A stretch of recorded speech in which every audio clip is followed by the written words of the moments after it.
তো হ্যালো বন্ধুরা, ওয়েলকাম করছি এই চ্যানেলে আর একটা নতুন ভিডিওতে। সো বন্ধুরা, এই ভিডিওতে কিন্তু কোপা আমেরিকার আপডেট দেবো, প্লাস তার পাশাপাশি কিন্তু ইন্ডিয়ান ক্রিকেট টিমকে নিয়েও আপডেট রয়েছে এবং মোহনবাগান দলকে নিয়েও কিন্তু আপডেট রয়েছে এবং তার পাশাপাশি বিরাট কোহলিকে নিয়েও কিন্তু একটা ইন্টারেস্টিং আপডেট রয়েছে। তো ভিডিওটা সম্পূর্ণ দেখতে থাকো এবং চ্যানেল নতুন হলে সাবস্ক্রাইব করে দিও। তো বন্ধুরা, প্রথমে কিন্তু খুশির খবরটা দিই, কারণ বন্ধুরা বিশ্বকাপ জিতে গেছে কিন্তু ইন্ডিয়া। টি-20 ক্রিকেট ওয়ার্ল্ড কাপ কিন্তু জিতেছে টিম ইন্ডিয়া।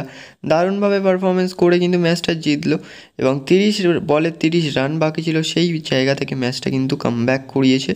তো অবশ্যই বলাই চলে, হার্দিক পান্ডিয়া এসে কিন্তু উইকেট নেন হেনরিক ক্লাসেনের। তার পরবর্তীতে অবশ্যই কিন্তু আর কি জসপ্রীত বুমরা কিন্তু তার পাওয়ার দেখিয়ে দেয় এবং অনবদ্য পারফরমেন্স করে কিন্তু টিম ইন্ডিয়া ম্যাচটা জিতে গেল। তো বন্ধুরা, পরবর্তী আপডেট বেরিয়ে আসছে মোহনবাগান দলকে নিয়ে। তো মোহনবাগান দল কিন্তু অবশ্যই 4 জন কোচিং স্টাফ প্লাস তার পাশাপাশি 3 জন প্লেয়ারকে ছেড়ে দিয়েছে। তো তাদের নাম কিন্তু আমি স্টেপ বাই স্টেপ জানাতে চলেছি।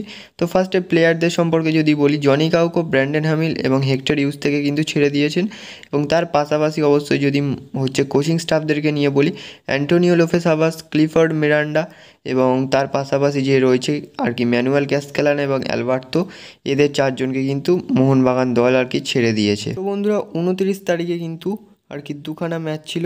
আর ফার্স্ট ম্যাচ হয়েছে কলম্বিয়ার সঙ্গে কিন্তু কোস্টারিকার। সেই ম্যাচটা কিন্তু কলম্বিয়া 3-0 গোলে জিতে গিয়েছে খুব সুন্দরভাবেই। এবং তার পরবর্তী যে ম্যাচটা ছিল সেটা ছিল কিন্তু ব্রাজিল প্যারাগুয়ের মধ্যে এবং ব্রাজিল কিন্তু 4-1 গোলে উড়িয়ে দিয়েছে প্যারাগুয়েকে। তো এই ম্যাচে অবশ্যই গোল করেছেন কিন্তু ভিনিসিয়াস জুনিয়র, ডাবল স্ট্রাইক করেছেন।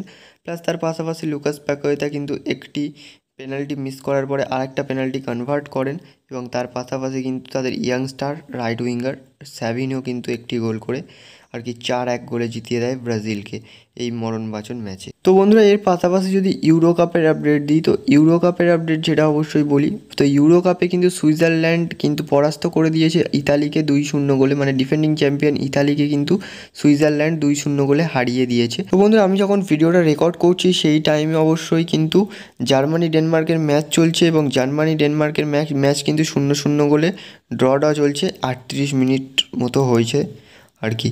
তো এই হচ্ছে কিন্তু ইউরো কাপের আপডেট এবং কোপা আমেরিকাতে কিন্তু আপডেট আর কি, যে এই যে জার্মানির ম্যাচটা প্লাস তার পাশাপাশি আর্জেন্টিনার যে ম্যাচ রয়েছে সেই ম্যাচ আপডেটটা কিন্তু আজকে সন্ধ্যেবেলার ভিডিওতে আসছে। তো চ্যানেলটা সাবস্ক্রাইব করে রেখো বন্ধুরা। তো চলে যাওয়া যাক পরবর্তী আপডেটের দিকে। তো বন্ধুরা, বিরাট কোহলি কিন্তু অবশ্যই অ্যানাউন্সমেন্ট করে দিল যে তিনি আর টি-20 খেলবেন না। তো টি-20 ওয়ার্ল্ড কাপ এটাই ছিল তার লাস্ট টি-20 ওয়ার্ল্ড কাপ, সেই কারণেই কিন্তু তিনি অ্যানাউন্সমেন্ট করে দিলেন। তিনি বললেন যে 2026 ওর টি-20 ওয়ার্ল্ড কাপ কিন্তু তিনি খেলবেন না।